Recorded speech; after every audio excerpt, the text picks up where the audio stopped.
பேட்டி ஒன்று கொடுத்தாங்க. அதில் பேசும்போது சொன்னாங்க, பேரறிஞர் அண்ணா அவர்கள் இருந்த இடத்தில் இப்படிப்பட்டவர்களும் அமர்கின்ற ஒரு நிலைமை ஏற்பட்டுச்சுன்னு எண்ணி எண்ணி கண்ணீர் வடித்தேன்.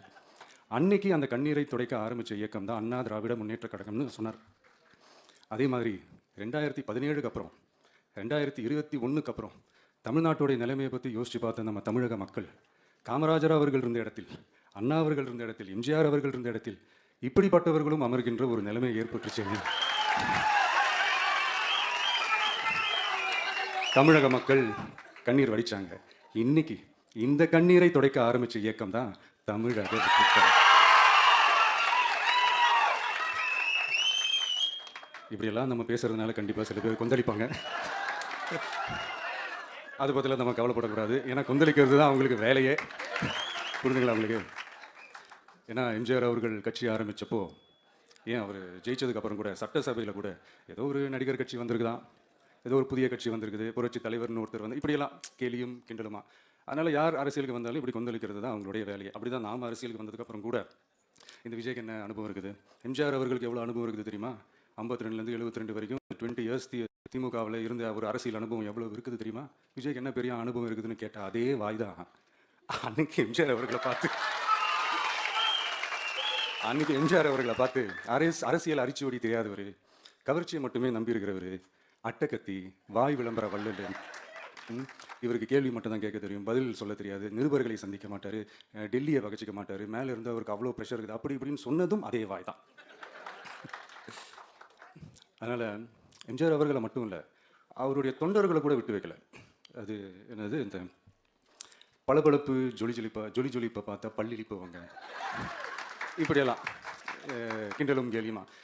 இது எல்லாம் மக்கள் ஒரு மாதிரி சைலண்ட்டாக வாட்ச் பண்ணிக்கிட்டு என்ன பண்ணாங்கன்றது உங்களுக்கே நல்லா தெரியும். அவர் ஜெயிச்சதுக்கப்புறம் இந்த அரசியலில் பழந்துன்னு கொட்டை போட்ட அனுபவிச்சாலையும் இருப்பாங்கன்னு சொல்லுவாங்கல்ல, அவங்க எல்லாருக்குமே அந்த கோட்டைன்றது ஒரு பகல் கனவாகவே மாறிடுச்சுன்னா பார்த்தோம். 77 மாதிரி இப்போவும் அந்த பழைய தேஞ்சி போன, துருபிடிச்சி போன, நஞ்சு போன அதே அந்த பழைய வெப்பனையும் இப்போவும் கையில் எடுக்கிறாங்க. அதனால் மைடியர் ஜென்டில்மேன், டெக்னாலஜிலாம் வளர்ந்து வேற எங்கேயோ போயிட்டுருக்கு. அட்லீஸ்ட் உங்கள் டெக்னிக்கையாவது கொஞ்சம் மாற்றுங்க பாஸ். காமராஜர் அவர்களையும் விட்டு வைக்கல. அவருக்கு இலக்கியம்னா என்ன தெரியும், அவர் மாபெரும் புலவர், அந்த புலவர் இந்த புலவர், கிண்டலும் கேலியுமா. அதான் முன்னாடியே சொன்ன மாதிரி யார் எதிர்த்து நின்னாலும் அவங்கள கொந்தளிக்கிறது தான் அவங்களுடைய வேலையே. ஸோ இப்படி நம்ம அவங்க பண்ணுற தப்பெல்லாம் நம்ம எடுத்து சொன்னால், அவங்க பண்ணுற அட்ராசிட்டியை பற்றி நம்ம எடுத்து சொன்னால், அவங்க பண்ணுற அந்த ஊழலை பற்றி தான் நம்ம எடுத்து சொன்னோம். முக்கியமாக நாம் அதை எடுத்து சொன்னால் 50 வருஷத்துக்கு முன்னாடி இருக்கிற அதே தகர டப்பாவை எடுத்து உருட்ட ஆரம்பிச்சிடுவாங்க. பவளவிழா பாப்பாவுக்கு வேறு என்ன தெரியும்?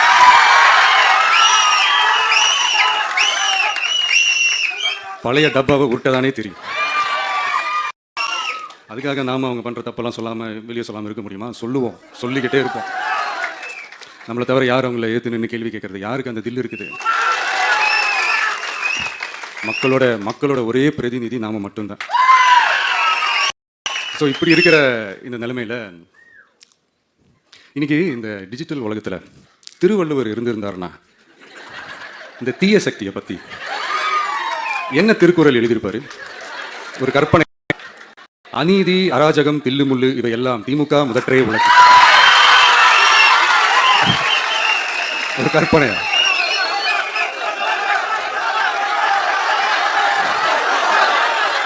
அநீதி, அராஜகம், தில்லுமுள்ளு இவையெல்லாம் திமுக முதற்றே உலகு.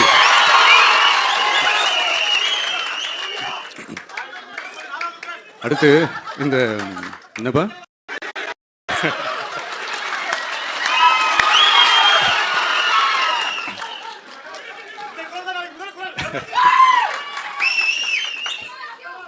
அடுத்து இந்த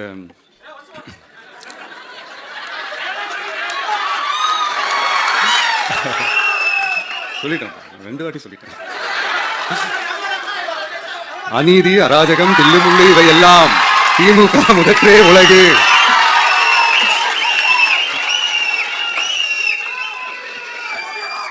அடுத்து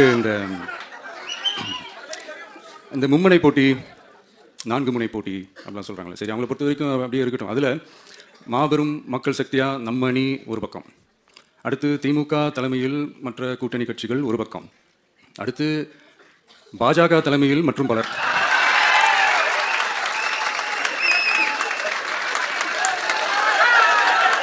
என்னப்பா சிரிக்கிறீங்க? உண்மைதானே சொன்னேன். ஸோ இப்படி எத்தனை சக்திகள், எத்தனை பேர் வந்து திமுகவை வீழ்த்துறதுக்கு மாபெரும் மக்கள் சக்தியான நம்மளால மட்டும்தான், டிவிகேவால மட்டும்தான் முடியும். ஸோ இப்படி இருக்கிற இந்த நிலைமையில, ஏய் விஜய் வீட்டு விட்டு வெளியே வா, ஏய் விஜய் வீட்டு விட்டு வெளியே வா, இப்படியெல்லாம் கேட்கும்போது எனக்கு எப்படி அது தோணுதுன்னா, ஐயோ இவங்க ஒவ்வொரு கூப்பிடா தோணுது, அப்படிதான் எனக்கு தோணுது. அதனால பொறுங்க பாஸ், வருவாங்க, முறையா வருவாங்க. ஓட்டு போடுற அன்னைக்கு ஓட்டர் ஐடியா கையில் எடுத்துக்கிட்டு ஒவ்வொரு வீட்டில் இருக்கிற ஒவ்வொரு விஜயும் பூத்தா காலையிலேயே வந்து நிப்பாங்க பாருங்க. அன்னைக்கு தெரியும் பாருங்க, ஏண்டா இந்த விஜய கூப்பிட்டோம்.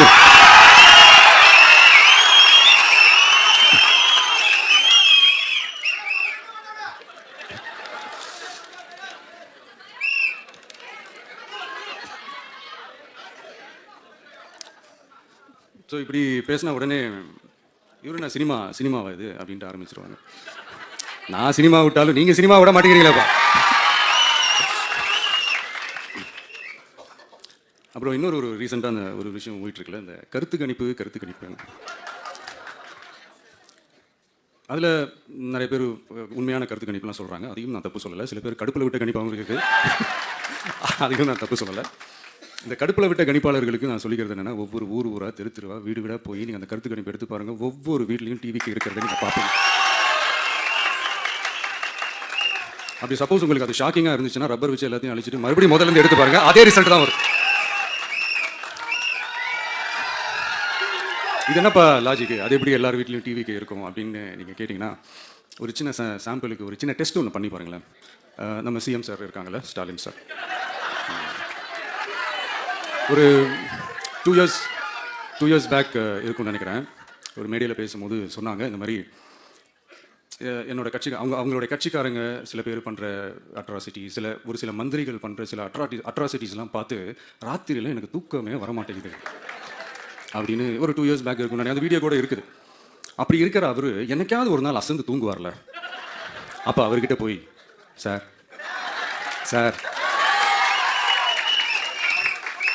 எந்த சின்னத்துக்கு சார் ஓட்டு போடுவீங்க அப்படின்னு கேட்டு பாருங்க. விசில் சின்னத்துக்கு தான்.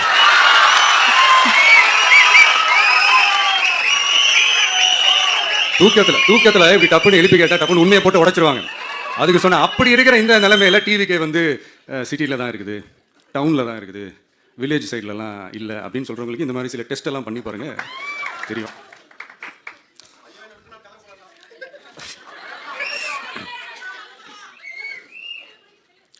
விசில் சின்னம் போகாத ஊரே இல்லை. விசில் சின்னம் எங்கெல்லாம் இருக்குதோ அங்கெல்லாம் டிவிக்கே இருக்குதுன்னு அர்த்தம். என்னுடைய அம்மா, அக்கா, தங்கைகள், அண்ணன், தம்பிகள் டிவிக்கேக்கு ஓட்டு போடுறத யாராலையும் தடுக்க முடியாது. ரத்த சொந்தமா நம்மள நினைக்கிற நம்மளோட வகையராக்களை எந்த கட்சியாலையும் எவ்வளவு விலை கொடுத்தாலும் வாங்கவே முடியாது. நான் ஓவர் கான்ஃபிடன்ஸில் பேசுகிறேன் அப்படின்லாம் நினைக்காதீங்க. இதுதான் கல நிலவரம், கல யதார்த்தமும் இதுதான். தீய சக்தியை வீழ்த்துறதுக்கு தூய சக்தியான நம்மளால மட்டும்தான் முடியும். இந்த 2026 சட்டமன்ற தேர்தலில் டிவிக்கே தான் மக்களோட ஒரே ஆப்ஷன். Otherwise no diversion. இந்த டப்பா இன்ஜின், ஓட்டை இன்ஜின், எவ்வளோ இன்ஜின் வந்தாலும் டாப் இன்ஜின் நம்ம டிவிக்கே தான்ன்றதை மக்கள் ஆல்ரெடி முடிவு பண்ணிட்டாங்க. அதனால நம்மளுடைய தோழர்கள் அதை மனசுல நல்லா ஏற்றிக்கிட்டு இன்னும் ஷார்ப்பாக ஒர்க் பண்ணுங்க. நான் ஏற்கனவே சொன்ன மாதிரி ஒன்றியம், நகரம், பேரூர், பகுதி, கிளை எல்லாத்துலேயும் அந்த பூத்தா அந்த நம்மளுடைய வேட்பாளர்களுக்கு ஒற்றுமையாக இருந்து வேலை செய்யுங்க. நமக்கு மாபெரும் கூட்டணியான, மாபெரும் மக்கள் சக்தியான குடும்பமாக நம்மளோட இருக்கிறாங்க. இன்னொன்று அன்றைக்கி நான் சொன்ன மாதிரி நம்மளுடைய விசில் சின்னத்துக்கு ஓட்டு போட வைக்கிறது மட்டும்தான் உங்களுடைய வேலை. மற்றதெல்லாம் மக்களோட சேர்ந்து நான் பார்த்துக்கிறேன். தமிழ்நாட்டோட அரசியலில் தி விசில் ப்ளோயர் இஸ் டிவிகே.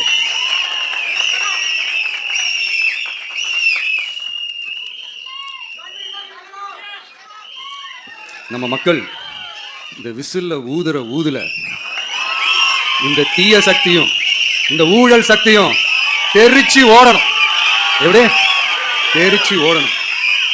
அன்னைக்கு சென்ட் ஜார்ஜ் கோட்டையில டிவிக்கு ஆளும் கட்சியா எழும். உங்களோட நான் இருக்கேன், நம்மளோட நம்ம மக்கள் இருக்கிறாங்க. இதுக்கு மேல நல்லதே நடக்கும். வெற்றி நிச்சயம். மீண்டும் சந்திக்கும் வரை நன்றி, வணக்கம். முதல்வர் இதோ தலைமை உரை